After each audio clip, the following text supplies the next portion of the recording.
Puji Tuhan, Shalom. Apa kabar? Luar biasa, haleluya. Saya yakin kita semua dalam keadaan yang sehat, amin.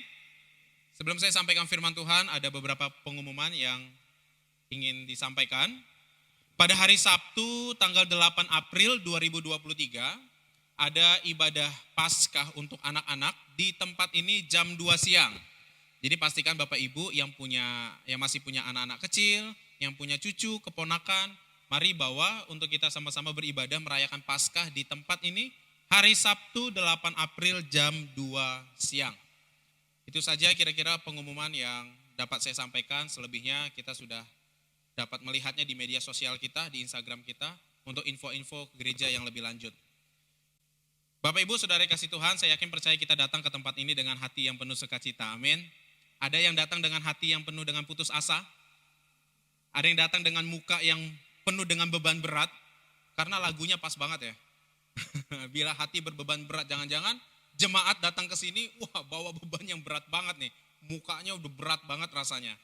Pasti kita datang dengan hati yang sukacita. Kita sudah persiapkan hati kita untuk kita beribadah kepada Tuhan. Hari ini saya ingin sampaikan satu kebenaran firman Tuhan, judulnya Ketika Aku Berputus Asa. Wah, putus asa ini tidak pandang usia, putus asa ini tidak pandang golongan. Setiap orang yang masih hidup di bumi ini pasti pernah mengalami yang namanya putus asa. Betul Bapak Ibu? Putus asa karena banyaknya kegagalan yang mungkin dihadapi. Seolah-olah kegagalan itu setiap hari menyapa. Tak pernah berhenti untuk tidak menyapa. Terus dia menyapa. Halo, halo dek, gitu. Halo kak. Tiap hari menyapa, gagal, dan gagal. Mungkin kita sudah mencoba berbagai banyak cara untuk kita bebas dari itu, tapi tidak menemui jalan keluar. Kita sudah bergumul bertahun-tahun lamanya untuk satu penyakit yang Tuhan izinkan belum sembuh juga. Mungkin kita merasa, wah saya sudah putus asa untuk menjalani hidup ini. Ada beberapa yang demikian. Kalau kita lihat di budaya-budaya negara yang lain, justru ketika mereka menghadapi putus asa, salah satu jalan keluar yang paling favorit bagi mereka adalah bunuh diri. Ini adalah jalan yang paling simpel katanya untuk menyelesaikan rasa beban yang begitu berat dalam kehidupan, dalam putus asa. Tapi firman Tuhan tidak mengajarkan kita untuk melakukan hal yang demikian. Justru dari firman Tuhan kita belajar ketika kita sedang diperhadapkan dengan satu situasi yang membuat kita akhirnya berputus asa dengan hidup ini, ternyata masih ada jalan keluar yang Tuhan sediakan bagi kita. Supaya kita tetap pulih dan supaya kita tetap berkenan di hatinya Tuhan. Saudara, izinkan saya bersama-sama mengajak Bapak Ibu Saudara melihat satu slide ini. Ini ada Anna Case dan Angus Deaton. Mereka berdua adalah pakar ekonomi dari University Princeton di Amerika. Dalam bukunya yang berjudul Death of Despair, satu studi menuliskan dalam catatannya begini.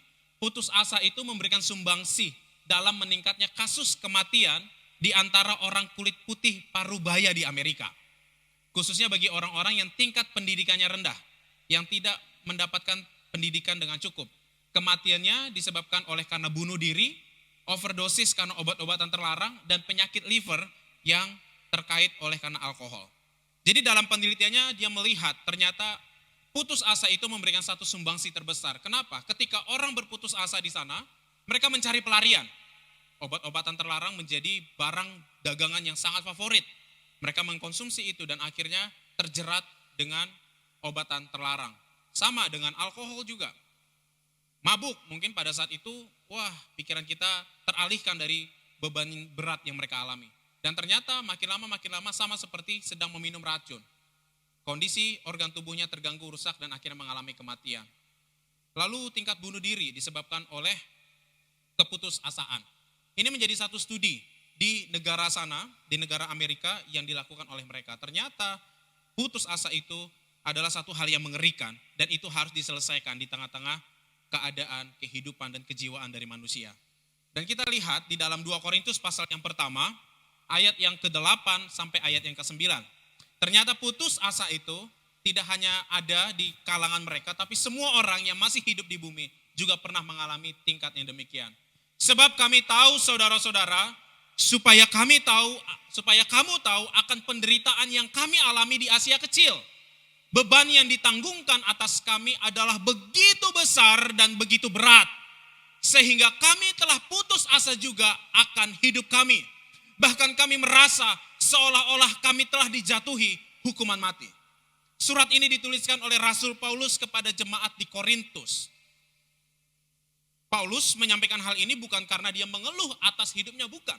Tetapi supaya jemaat tahu ini loh kondisi kami sebagai seorang pelayan Tuhan.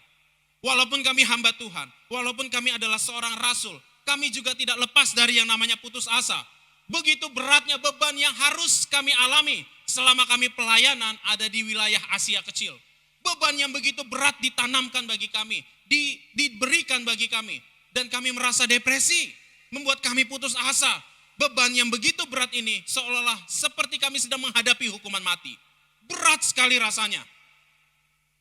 Dalam teks ini kita tidak tahu secara jelas penderitaan apa yang dialami Paulus. Tetapi di dalam beberapa teks yang lain kita melihat, ternyata Paulus yang adalah rasul hebat tidak lepas dari persoalan hidup. Saat dia pergi untuk pelayanan, kapal yang dia tumpangi karam di tengah laut.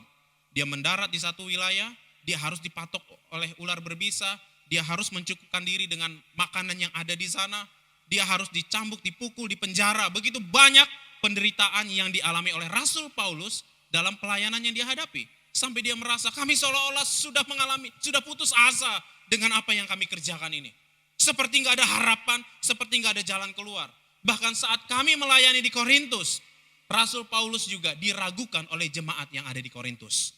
Karena ada rasul-rasul palsu yang mengaku sebagai seorang pelayan Tuhan yang diutus dari gereja Yerusalem. Dan mereka mengatakan bahwa seorang yang ikut Tuhan harusnya tidak boleh menderita.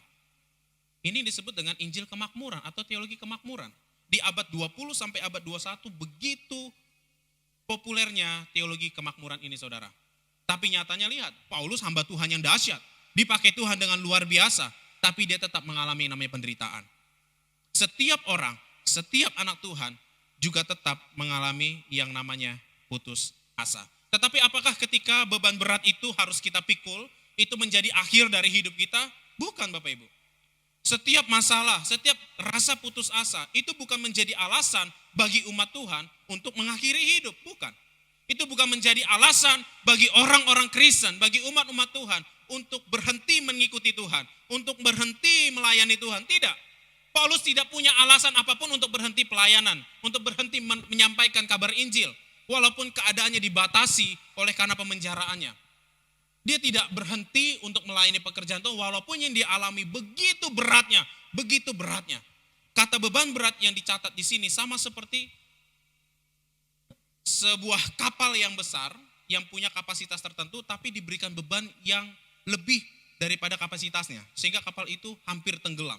Seperti itulah yang dialami oleh hamba Tuhan ini, Rasul Paulus ini dalam pelayanan pekerjaan Tuhan.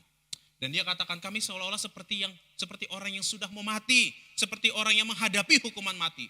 Berat sekali rasanya.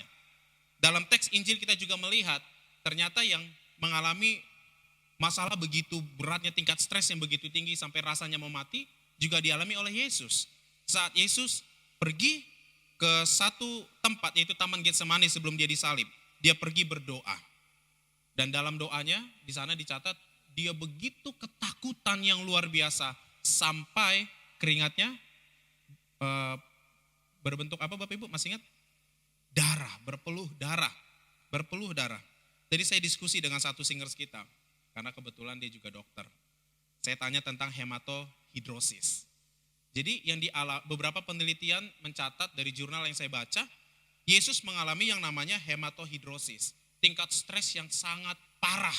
Sampai kegelisahannya itu, ketakutannya itu membuat pembuluh darahnya pecah dan keringatnya mengeluarkan seperti cairan darah. Saudara, dari hal ini kita melihat begitu dahsyatnya tekanan yang dialami oleh hamba Tuhan, oleh pelayan Tuhan. Dan bukan hanya mereka, tapi setiap umat Tuhan juga pasti pernah mengalami hal yang sama. Stres yang begitu berat, sampai menemui jalan buntu. Berputus asa, rasanya seperti sudah mau mati aja lah ini. Kok kayaknya gak selesai-selesai lah masalah ini. Udahlah mati aja lah aku. Udahlah selesailah hidupku, tamatlah hidupku. Gak bisa lah lagi nih. Tetapi ternyata firman Tuhan tidak ajarkan kita demikian. Firman Tuhan mengajarkan kita apa? Di tengah putus asa yang kita hadapi, ayat ini mencatat dalam ayat 9b dan ayat yang ke-10. Tetapi hal itu terjadi, semua terjadi, rasa beban berat yang terjadi itu, supaya kami jangan menaruh kepercayaan pada diri kami sendiri, tetapi hanya kepada Allah yang membangkitkan orang-orang mati.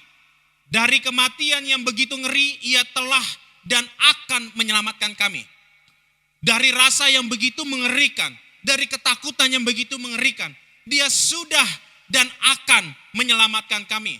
Kepadanya kami menaruh pengharapan kami.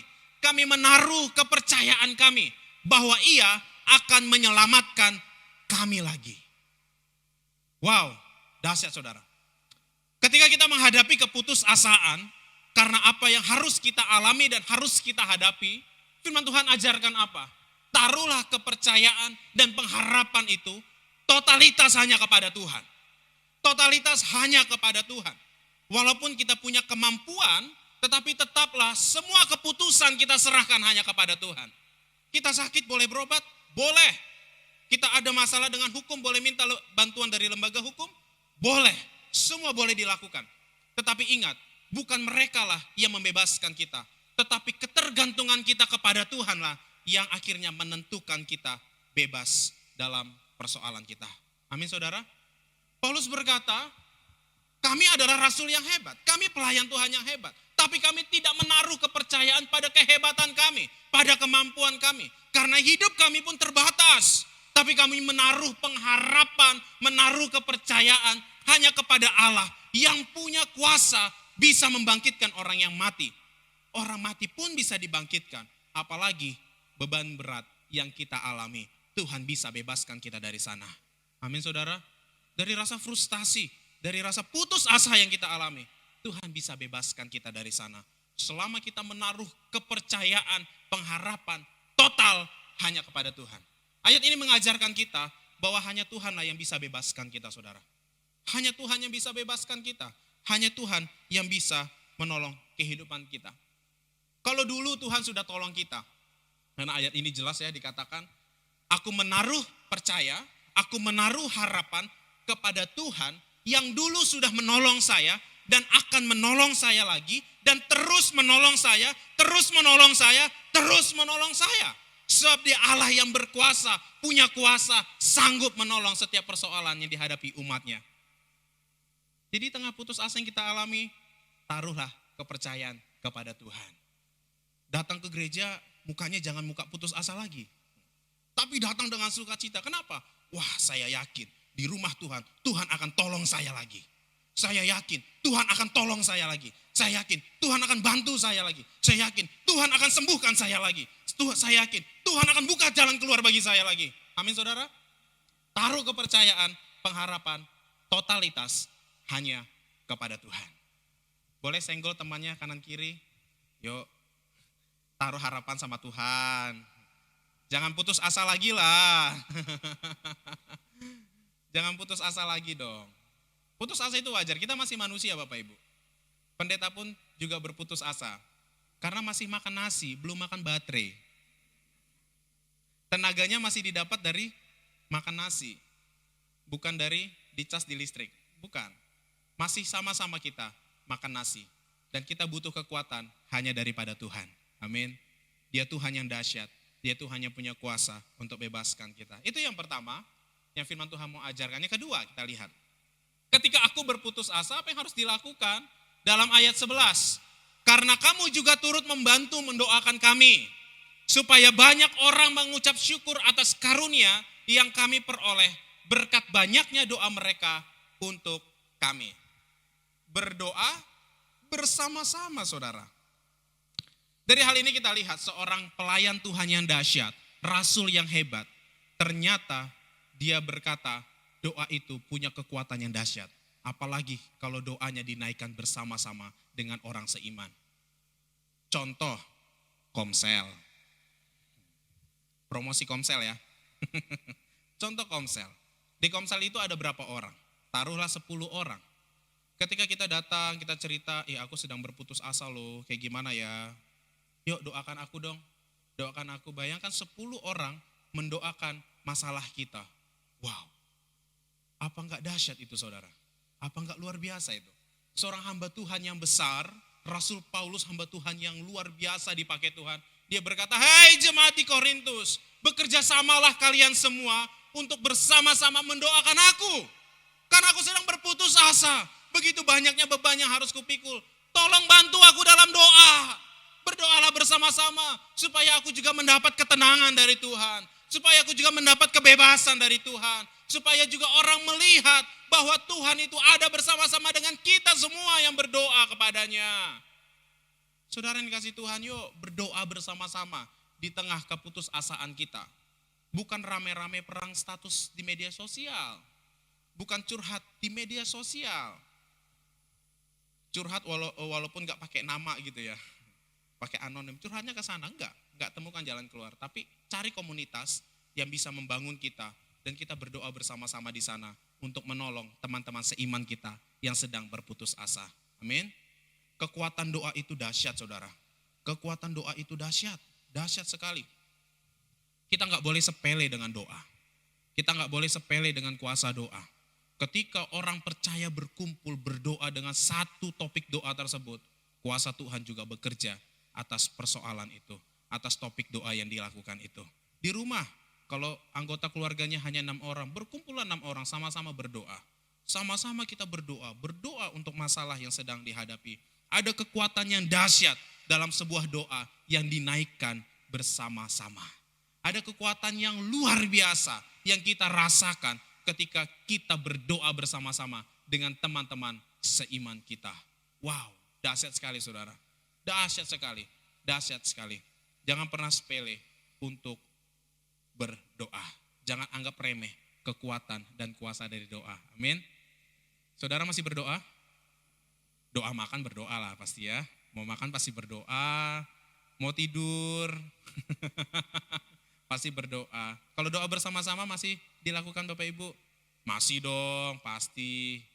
Doa syafaat bersama-sama mendoakan teman seiman kita supaya tetap kuat. Supaya tetap kuat. Nanti di komsel coba bilang juga yang ikut komsel. Bu, doakan saya Bu biar saya kuat. Pak, doakan saya biar saya kuat. Karena di komsel itu isinya memang saling mendoakan Bapak Ibu. Bukan kita saling adu nasib. Di komsel bukan adu nasib. Wah aku lebih susah. Aku lagi dulu paling susah. Bukan gitu ya. Wah kamu masih seberapa ini. Saya lebih parah. Adu nasib di dalam. Jadi gak ketemu solusinya. Tapi di komsel itu gak begitu.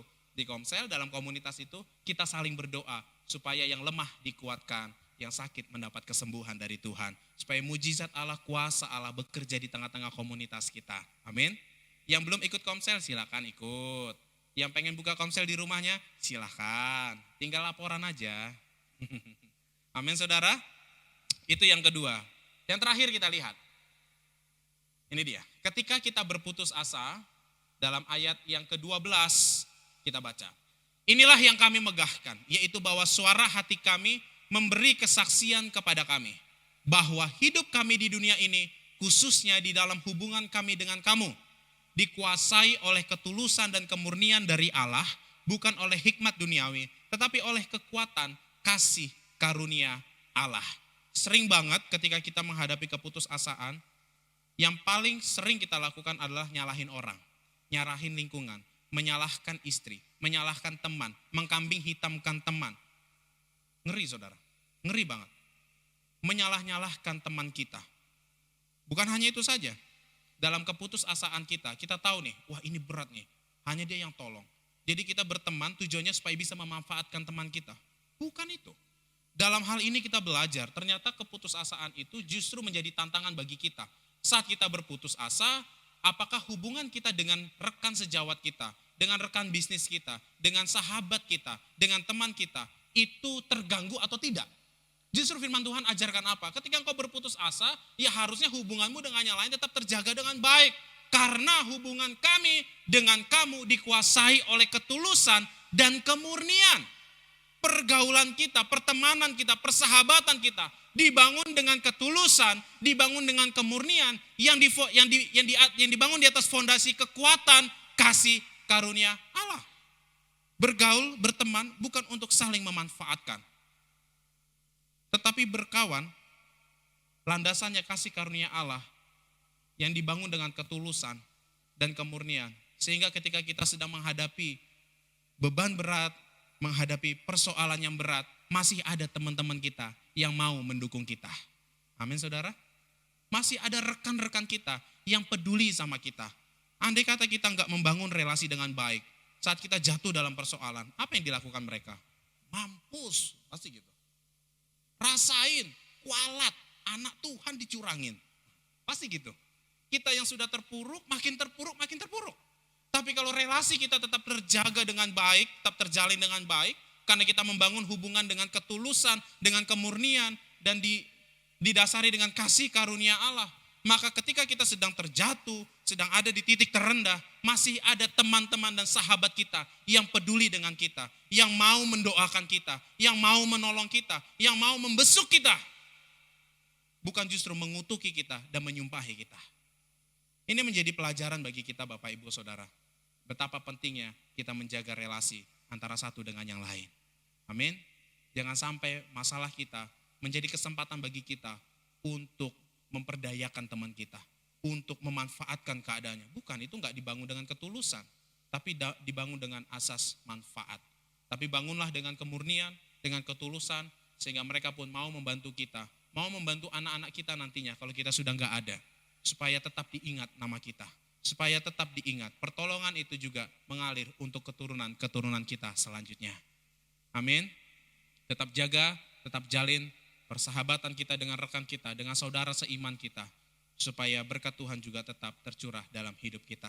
Dari hal ini saudara, kita telah belajar bahwa ketika kita berputus asa, taruhlah kepercayaan hanya kepada Tuhan. Mari kita berdoa bersama-sama supaya teman-teman kita juga dikuatkan, dan jagalah hubungan untuk tetap baik antara satu dengan yang lainnya. Tuhan Yesus memberkati kita. Amin.